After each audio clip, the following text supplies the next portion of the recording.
Hoje a gente vai estudar os psicoestimulantes. Psicoestimulantes, obviamente, são drogas que estimulam comportamentos.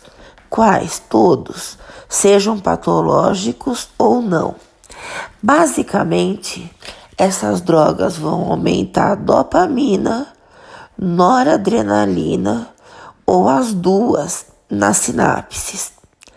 Como você está aumentando noradrenalina e não existe uma diferença entre a noradrenalina central e a periférica, você vai ter efeitos adversos cardiovasculares, tá? Você vai ter hipertensão arterial, vai ter taquicardia, vai ter sobrecarga renal. Isso tudo, obviamente, por uma hiperfunção simpática. Ao mesmo tempo, você tem um potencial de reforço elevado. O que é potencial de reforço? É o reforço do comportamento de usar essas drogas. Tá? Ela vai jogar dopamina no sistema límbico, na cascata da recompensa, se vocês se lembram dela. Então, as drogas vão também aumentar a dopamina ali, no núcleo accumbens. Isso vai reforçar o fato de você estar usando a droga, você vai querer usar cada vez mais. Porque essa liberação de dopamina no accumbens acaba reforçando o comportamento de usar essas drogas. Ou seja, existe uma possibilidade do paciente que usa terapeuticamente acabar usando abusivamente e depois cair numa dependência. A gente tem como drogas psicoestimulantes puras as anfetaminas, o metilfenidato, o modafinil, que é uma anfetamina, embora as bulas todas dos modafinis que se vendem por aí dizem que não é uma anfetamina, mas ele é. E a cocaína. Bom, para a gente começar a estudar o mecanismo de ação dessas drogas, a gente tem que dar uma relembrada em como a dopamina é produzida e liberada na sinapse, tá? Uma coisa importante, que era também importante nos antidepressivos que nós já vimos, é a recaptura. Então a gente costuma ver as bombas de recaptura jogando o neurotransmissor da sinapse para dentro do neurônio. Mas a gente se esquece da bomba de recaptura que tem dentro do neurônio, que é essa VMAT, que vai fazer o quê? Vai pegar a dopamina do citossol e vai jogar para dentro da vesícula, tá? Por quê? Porque só dentro da vesícula é que o neurotransmissor tem a capacidade de sofrer a exocitose e depois voltar para a sinapse. Aquele que está solto no citossol, ele não vai de novo para a sinapse, tá? Ele só é liberado quando ele parte de dentro da vesícula, que aí você tem aquela fusão entre a membrana da vesícula e a membrana do neurônio, e o neurotransmissor é liberado para a sinapse. Então a gente tem aqui duas bombas de recaptura. Uma que pega a dopamina da sinapse e põe para dentro do neurônio, e a outra que pega essa dopamina que está lá dentro, mas no citossol, e coloca dentro da vesícula. Por que isso é importante? Porque as anfetaminas, por exemplo, agem nas duas, a gente já vai ver isso.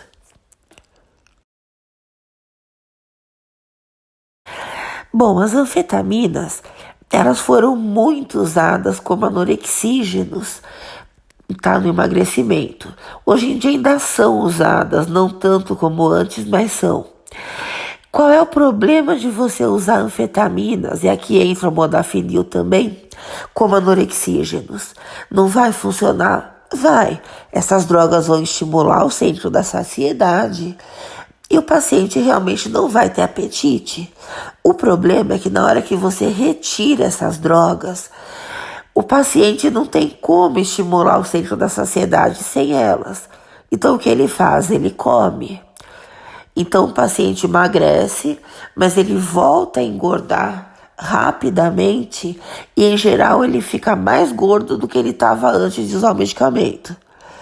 Tá? Então você não tem uma manutenção desse peso. Tá? E o grande problema de você emagrecer um obeso não é nem tanto emagrecer, o paciente até consegue emagrecer. O problema é ele engordar novamente, depois ele tenta emagrecer outra vez, ele fica no efeito sanfona. Cada vez que ele emagrece, depois engorda, e depois emagrece, e depois engorda, o organismo dele vai lendo isso como uma agressão e vai jogando mediadores do processo inflamatório na circulação dele. E são esses mediadores grandes responsáveis pela formação das placas de ateroma. Então, o problema maior do gordo não é que ele não emagrece, o problema é que ele não mantém o peso. E as anfetaminas não permitem que se mantenha esse peso. Tá? Outro problema é o alto potencial de abuso, como eu disse para vocês. A dopamina ela não só vai ser liberada onde você precisa, mas também no accumbens, na recompensa. Tá? Então você tem ali o estímulo que leva ao funcionamento da via da recompensa com essa dopamina. Isso faz com que o potencial de reforço do comportamento de usar essas drogas seja elevado. E, finalmente, os efeitos adversos cardiovasculares, como eu já falei para vocês, basicamente simpáticos, tá? Adrenérgicos. Aqui a gente tem a representação do mecanismo de ação da anfetamina, que é um mecanismo dual, ele é bem interessante. Basicamente, como todo psicoestimulante, as anfetaminas elas vão impedir a recaptura tanto de dopamina quanto de nor. Tá? Então, todo psicoestimulante inibe a recaptura de noradrenalina e de dopamina. Só que as anfetaminas, elas têm uma outra característica, é isso que é interessante. Ela não só inibe a recaptura tanto daquela bomba que vai jogar a dopamina da sinapse para dentro do neurônio, quanto daquela bombinha lá dentro da célula, que vai também jogar a dopamina para dentro da vesícula, tá? Só que a gente tem um outro mecanismo junto com esses. Além de você inibir a recaptura, as anfetaminas todas, elas permitem que a bomba de transporte ativo, a bomba de recaptura, ela se inverta. Então, além de você não estar recapturando, a bomba vai pegar a dopamina de dentro do neurônio e vai jogar na sinapse. Então, você faz isso nas duas bombas. Então, na VMAT, naquela que você tem lá dentro do neurônio, você impede que a dopamina volte para a vesícula. Para quê? Para ela ficar livre no citossol e a bomba de transporte ativo, que funcionando normalmente, pegaria a dopamina da sinapse, jogaria no citossol, ela faz o contrário. Ela pega do citossol e joga na sinapse. Então, além de você inibir a recaptura, você está aumentando a liberação. Tá? Então, esse é um efeito dual das anfetaminas. Por isso que elas são mais potentes do que os outros psicoestimulantes, inclusive a cocaína. Tá?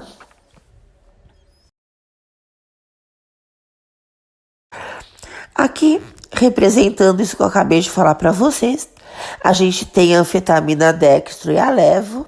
A dextro é mais usada e ela vai inibir o quê? A DAT, que é o transportador de recaptura de dopamina, a NET, que é o transportador de recaptura da noradrenalina, e o VMAT, que é aquele transportador que joga a dopamina para dentro da vesícula. Tá? Aqui uma forma de liberação lenta da dextroanfetamina, que é a lisdexanfetamina. Ela é utilizada no TDAH, como nós já vamos ver, e existe uma grande vantagem em ela ser uma forma de liberação lenta. Por que ela é uma forma de liberação lenta? Porque você pega uma molécula de lisina, que é um aminoácido, gruda nessa dextroanfetamina. Na hora que você você administra isso por via oral, você vai quebrando aos poucos essa lisina. Você vai tirando a lisina da anfetamina aos poucos. Então ela vai sendo liberada lentamente e lentamente ela vai se distribuir para o sistema nervoso central. Isso acarreta uma grande vantagem no tratamento, principalmente do TDAH, e a gente vai discutir daqui a pouco. Aqui um outro psicoestimulante bem menos potente do que as anfetaminas, que também tem indicação no TDAH, que é o metilfenidato, tanto dextro quanto levo, tá? E também o dextro aqui é mais usado. Ele vai só impedir as recapturas, tanto de dopamina quanto de nor. Só que ele não vai agir lá dentro, naquele transporte para a vesícula. Ele só vai agir nas bombas de recaptura que estão na membrana do neurônio e puxam o neurotransmissor da sinapse para dentro desta fibra. Tá? Por isso que ele é bem menos potente. Aqui, o que eu acabei de falar para vocês. Então, você não tem a bomba de recaptura lá de dentro do neurônio sendo inibida pelo metilfenidato, ela continua normal. Agora, a bomba de recaptura da sinapse para dentro do neurônio, essa sim está sendo inibida.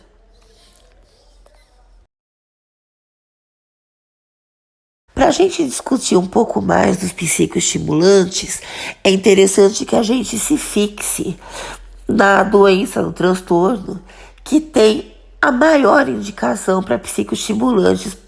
Tá? Se você for ver realmente as diretrizes todas que existem, é praticamente a única indicação para psicoestimulantes, que é o TDA. Então, transtorno do déficit da atenção com hiperatividade ou sem ela. Então vamos dar uma olhadinha neste transtorno que a gente consegue fechar bem os psicoestimulantes, os mecanismos todos e a maneira como a gente consegue usá-los. Bom, ao contrário do que querem alguns militantes, essa doença existe sim. O TDAH é uma doença, é um transtorno de determinação genética. Já existem mais de 40 genes detectados como fazendo parte deste transtorno. Então, é sim uma doença grave, que ela começa a se desencadear na infância e ela vai até o fim da vida, tá? Uma coisa bastante importante em relação ao TDA, com H ou sem, com hiperatividade ou sem, são as comorbidades, principalmente depressão, transtornos de conduta e transtornos de ansiedade. E o que a gente vê em evidências clínicas é que se você mantém uma criança com TDA sem o tratamento, essas comorbidades sobem muito. A probabilidade de uma criança dessas, da adolescência para frente, apresentar depressão, transtornos de conduta, transtornos de personalidade, transtornos de ansiedade, aumenta brutalmente. Então é fundamental que essas crianças sejam diagnosticadas e sejam tratadas. Tá? Não é a criança Nutella, a criança Ritalina, seja lá como for que o pessoal fala, que se impede a criança de ser criança. Isso é um absurdo, isso é uma doença. Tá? O TDA e o TDAH não são a criança sendo criança, são a criança sendo doente. Você precisa tratar isso. Então, assim, existe uma prevalência muitíssimo mais elevada desses transtornos todos que eu já acabei de falar para vocês, e também existe uma prevalência aumentada do abuso e da dependência de drogas psicoativas da adolescência para frente em crianças que não foram tratadas. Então precisa tratar, tá? Uma coisa é você dizer que essa doença é hiperdiagnosticada e é tratada como se fosse uma doença quando ela não é. Então a criança não tem a doença e ela acaba sendo tratada de uma doença que ela não possui. Outra coisa é você falar que a doença não existe em ninguém, que as crianças têm que continuar com esse tipo de transtorno para o resto da vida, porque isso é uma criança sendo criança. Tá? Isso é um absurdo. Um grande problema em relação ao TDA é que a maioria desses pacientes não é hiperativa, não é impulsiva e não é desatenta. Ou seja, você não percebe que o paciente tem a doença. Porque a criança hiperativa, você percebe. Ela tem muito o comportamento de subir, ela vai subindo nas coisas. Sobem imóveis, sobem pelas cortinas. Então a criança fica incontrolável. Então eles têm comportamento impulsivo. Tem um caso clínico que talvez eu até coloque para vocês resolverem, que o menininho, ele pegava o ônibus escolar todos os dias e ele, de repente, levantava do lugar dele no ônibus e jogava os cadernos dos outros pela janela do ônibus. Tá? Seu comportamento impulsivo. E a criança, quando é desatenta numa sala de aula, por exemplo, dá para se perceber. Agora, a maior parte desses pacientes não é nenhuma dessas coisas. Então, a criança tem o transtorno e você não percebe que ele tem. Algumas dessas crianças foram tratadas com fonoaudiologia por fonoaudiólogos, como se eles fossem surdos ou tivessem problemas de audição. Outros foram levados a milhões de oftalmologistas, porque os pais achavam que eles não enxergavam direito, né, que eles não eram desatentos. Pensavam que eles não estavam enxergando a lousa, o quadro, para poder copiar a matéria. Então, assim, a doença desses pacientes é de mais difícil diagnóstico, tá? Então, não só é uma doença grave, como é uma doença que está sendo subdiagnosticada. Embora em alguns ambientes ela seja hiperdiagnosticada, principalmente escolas particulares de alto nível, de alto padrão. Normalmente o psicólogo da escola, até o próprio professor, a própria professora da criança, decide que a criança é hiperativa. E para os pais, às vezes, fica mais cômodo eles imaginarem que o filho deles tem um transtorno de comportamento do que eles imaginarem que eles não deram educação para aquela criança, que a criança, às vezes, é mal educada simplesmente, ela não é TDA. Então existem as duas coisas. Tá? Em alguns meios existem um supradiagnóstico, criança que não é TDA sendo diagnosticada como se fosse, e um grande número de crianças que são, só que não são diagnosticadas.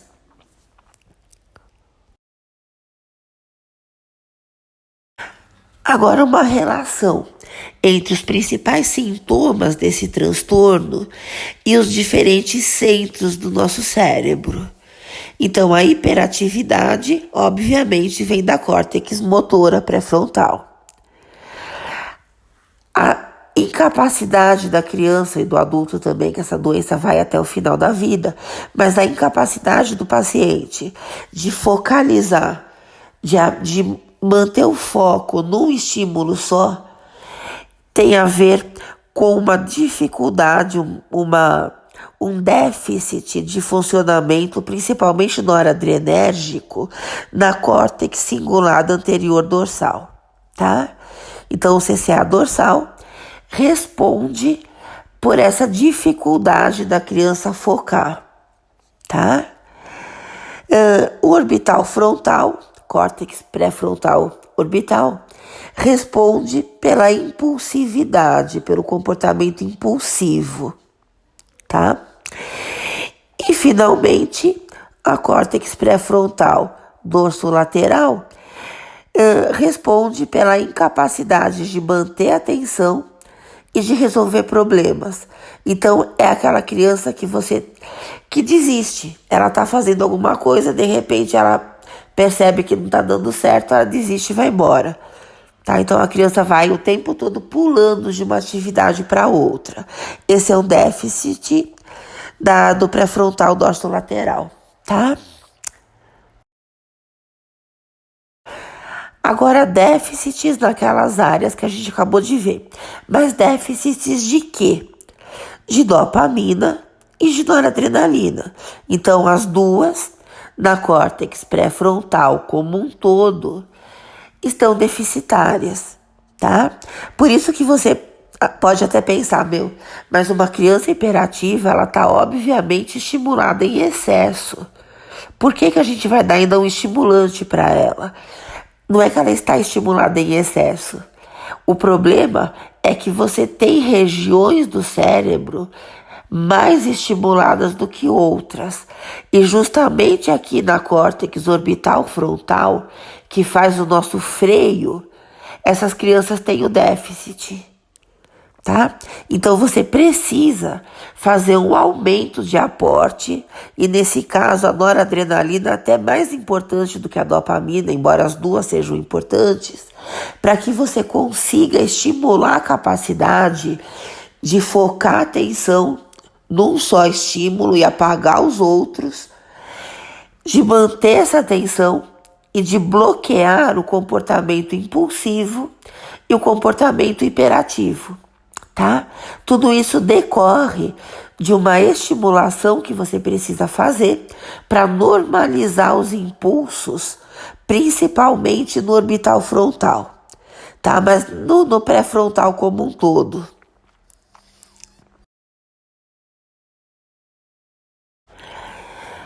Então, o que a gente precisa fazer? Nós precisamos aumentar a dopamina e a noradrenalina na córtex pré-frontal como um todo, sobretudo no orbital frontal. Em crianças, a gente pode fazer esse aumento com uma forma de liberação imediata do metilfenidato, que é a ritalina. Em adolescentes e adultos, já não se indica a forma de liberação imediata. A gente indica como primeira escolha formas de liberação lenta, tanto do metilfenidato, que é o Concerta, quanto a lisdexanfetamina, que é o Venvance. Por que isso? Porque as formas de liberação lenta liberam muitíssimo menos dopamina na via da recompensa, tá? As formas de liberação imediata já liberam bastante dopamina na via da recompensa. Mas não tem problema, então, usar isso em criança? Não tem tanto problema porque a criança não tem ainda o repertório emocional para sentir o reforço do comportamento. Tá? Então a criança não tem ainda o repertório emocional para sentir a sensação de poder que essas drogas vão proporcionar. Tá? Então esse condicionamento positivo que se faz, que é o potencial de reforço, na criança isso daí acaba sendo disperso. Tá? A criança ainda não se sente poderosa, não sente o prazer todo que essas drogas vão proporcionar. Então você ainda consegue usar com relativa segurança o metilfenidato de liberação imediata. Agora, da pré-adolescência para frente, aí você já não consegue mais. Porque daí o paciente já tem esse repertório emocional, já sente o poder que essa droga vai proporcionar para ele e vai sentir o reforço do comportamento, tá? Agora, por que é diferente a liberação da dopamina na via da recompensa e na córtex pré-frontal, que é onde a gente precisa dela? Por quê? Na via da recompensa, a dopamina é liberada fundamentalmente na forma fásica, tá? Agora, na córtex pré-frontal e no resto das córtex todas, a dopamina é liberada de forma tônica, tá? As formas de liberação imediata vão fazer a liberação tanto na forma tônica quanto na forma fásica. Então, se você entra com metilfenidatos de liberação imediata, ele vai aumentar a dopamina tanto de forma tônica quanto de forma fásica. Então, ele vai agir tanto na córtex, que é onde você quer, quanto no sistema límbico, que é a via da recompensa. No entanto, as formas de liberação lenta liberam dopamina praticamente só de forma tônica. Por isso que a capacidade de liberar do sistema límbico na via da recompensa é bem menor. Isso faz com que o potencial de reforço dessas drogas seja muitíssimo menor do que as formas de liberação imediata, tá bom? Aqui é uma representação esquemática do que eu acabei de falar para vocês. Um estimulante de liberação lenta, tá? Na córtex pré-frontal, vai estimular a liberação de noradrenalina e de dopamina da forma tônica. Enquanto que no accumbens, na via da recompensa, ele não vai estimular a liberação de dopamina na forma fásica. Ou seja, você não tem aí um aumento da liberação de dopamina na via da recompensa. Porque essas drogas não têm a capacidade de liberar dopamina na forma fásica, tá? Então elas vão fazer praticamente só o que você precisa, liberar de forma tônica na córtex pré-frontal, tanto a noradrenalina como a dopamina.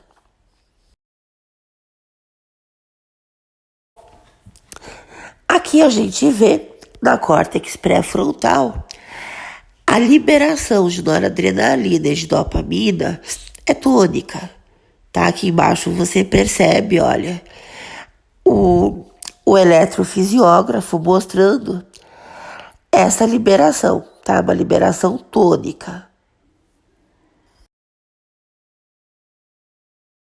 Tá aqui mostrando a via da recompensa no accumbens e a liberação aqui de baixo, vocês estão vendo aqui essas barrinhas da estimulação, é a forma fásica, tá? Então você tem uma alteração, tá? Durante a liberação da dopamina. Então, isso daqui é a forma fásica de liberação. Vocês vão ver na psiquiatria o ano que vem o que significa a teoria da saliência. Isso é bem utilizado, inclusive, para diagnosticar os esquizofrênicos. Mas, de qualquer maneira, é por isso que existe uma diferença entre o sistema límbico, sobretudo o accumbens, e a córtex, na forma como esses pulsos de dopamina são liberados.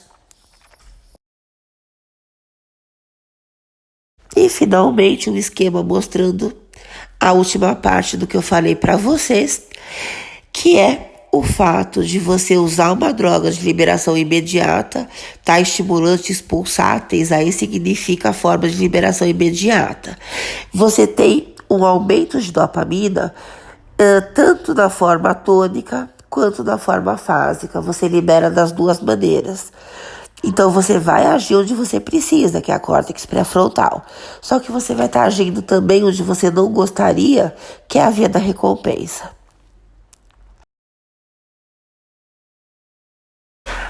Na hora que você está regulando a liberação da córtex de noradrenalina e de dopamina, o que vai acontecer? O problema maior do TDA é o paciente não conseguir detectar um estímulo mais importante e apagar da córtex dele o que se chama de ruído de fundo, que são os outros estímulos. Então ele é submetido, a gente está o tempo todo submetido a uma tonelada de estímulos. E o tempo todo nós estamos fazendo juízos de valores e escolhendo um estímulo só para direcionar o nosso foco. O que acontece no TDA é que para ele o ruído de fundo tem o mesmo valor do que o estímulo que ele gostaria de focar.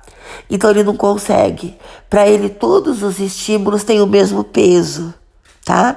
É o que a gente vê na parte de cima desta figura. Então o que você vai ter?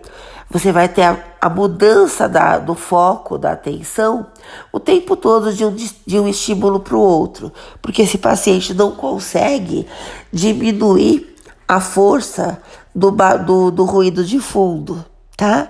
Na hora que você aumenta a noradrenalina, na hora que você aumenta a dopamina, você diminui esse ruído de fundo e fortalece o estímulo onde a pessoa quer focar.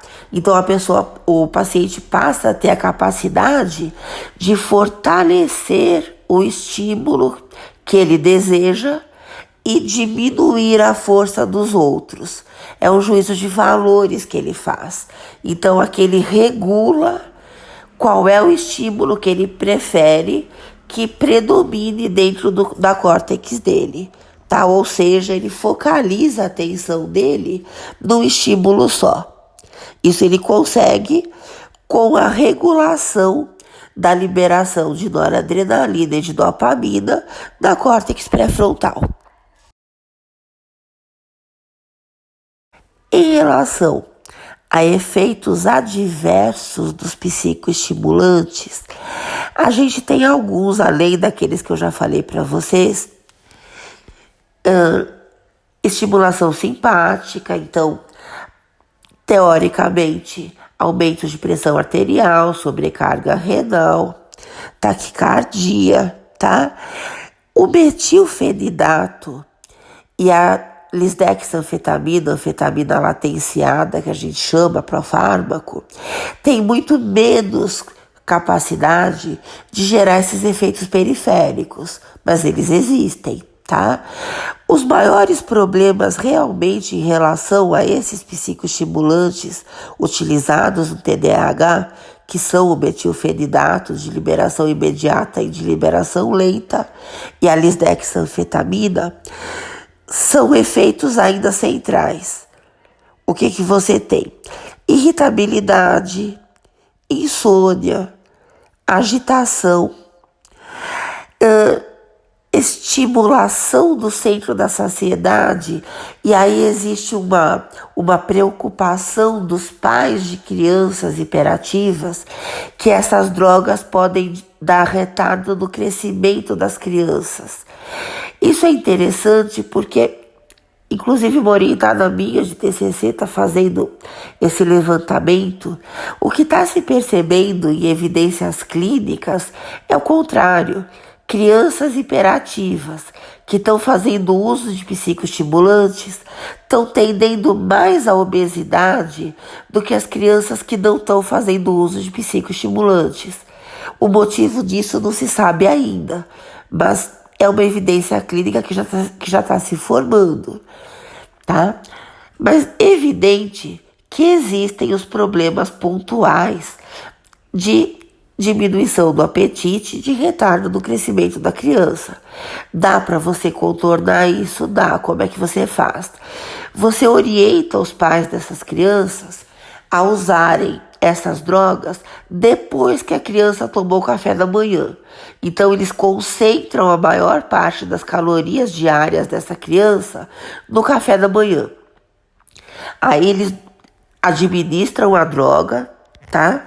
A criança normalmente vai para a escola ou vai para alguma atividade. A droga de liberação imediata, ela precisa ser usada 2 vezes ao dia. Então se preconiza nunca depois das 7 da manhã. Então antes das 7 da manhã você já faz a alimentação mais reforçada, administra o medicamento, você administra novamente entre 1 e 2 da tarde. De forma nenhuma você pode administrar um psicoestimulante depois das 3 da tarde, seja para criança, para adolescente, para adulto, seja de liberação imediata ou lenta. Por quê? Porque aí você já vai ter um problema de insônia que passa a ser proibitivo, tá? Você vai modificar demais o padrão de sono desse paciente. Então, nunca depois das 3 da tarde. Uma droga de liberação lenta, teoricamente, você pode só administrar às 7 da manhã e a criança tem o efeito dessa droga até por volta das 3 da tarde, tá?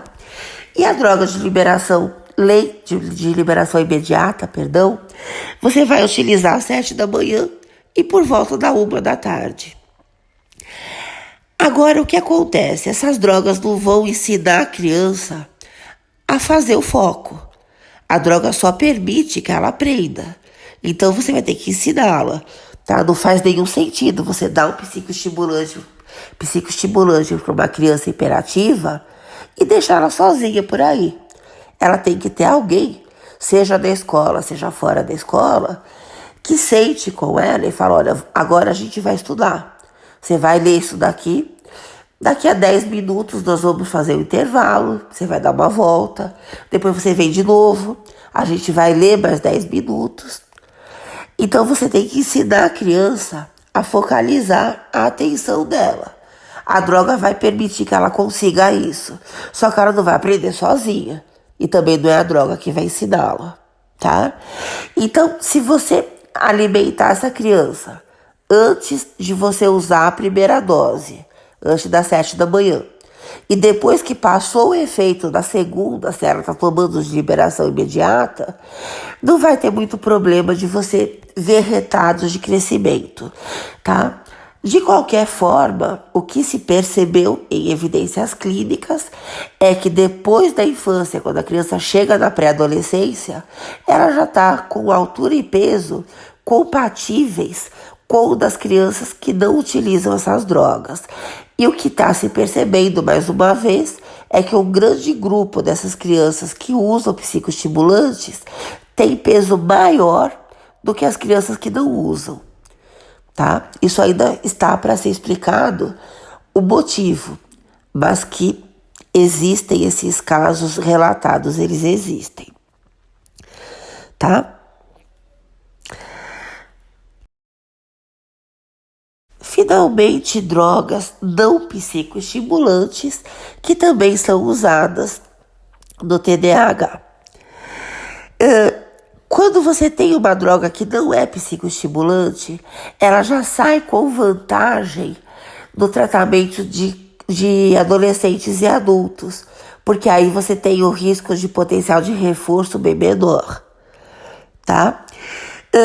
Com o advento desses psicoestimulantes de liberação lenta, eles ainda são primeira escolha em adolescentes e adultos. Mas quando você tem o TDAH de adolescentes e de adultos com comorbidades ou acompanhados de estresse crônico, passa a ser interessante você utilizar drogas de outros grupos, ou acompanhando o psicoestimulante ou substituindo, tá? Quais as comorbidades mais importantes para você fazer essa modificação da farmacoterapia? Abuso de substâncias, desde álcool até açúcar, e depressão. Depressão é muito importante no TDAH. E o estresse crônico. O estresse crônico amplifica muito os sintomas do TDAH e amplifica muito a possibilidade do TDAH já levar ao abuso de substâncias. Porque a própria doença sem tratamento já leva ao risco maior do abuso de drogas psicoativas. Quando ele vem acompanhado de estresse, isso aumenta muito, tá? Nesses casos, você pode associar o psicoestimulante de liberação lenta a antidepressores, como a tomoxetina, que é o inibidor de recaptura de noradrenalina, e a bupropiona, que é o inibidor de recaptura de dopamina. Você pode usar os dois juntos, pode usar só um dos dois, pode usar os dois juntos associados ao psicoestimulante de liberação lenta, ou pode usar um deles associado ao psicoestimulante de liberação lenta. Tá? Depende de como o paciente tá e de como ele vai respondendo. E a gente tem agonistas alfa-2 adrenérgicos. A clonidina, que acho que vocês já viram no autônomo, que é inespecífica para todos os alfa-2, tá? Como assim todos os alfa-2? A gente tem três basicamente. A gente tem alfa-2A, alfa-2B e alfa-2C. Aquele que vocês devem ter visto no autônomo, que é o pré-sináptico de feedback negativo. Então, o agonista vai nesse alfa-2C, diminui liberação de noradrenalina. Provavelmente vocês viram esse. Agora existem os outros dois, tá? O alfa-2A, que é o que nos interessa mais, ele é um receptor pós-sináptico de noradrenalina. Ele é muito importante em neurônios centrais. Então, se a gente consegue uma droga que só haja nesse alfa-2A, a gente tem um efeito adrenérgico basicamente central, com muito menos efeitos adversos periféricos, tá? E a gente tem essa droga, que é a guanfacina. É uma droga relativamente recente, que também está entrando agora na terapêutica do TDAH, principalmente de adolescentes e adultos com comorbidades, essas que eu já falei para vocês, tá? E normalmente associada ao psicoestimulante de liberação lenta. Então você reforça o efeito adrenérgico da córtex pré-frontal, tá? O que para esses pacientes é o que precisa acontecer. Esses pacientes quais? Adolescentes e adultos com TDAH, acompanhados de depressão, de abuso de substâncias ou de estresse crônico. Tá? Então, sobre psicoestimulantes, é isso que a gente tem que saber.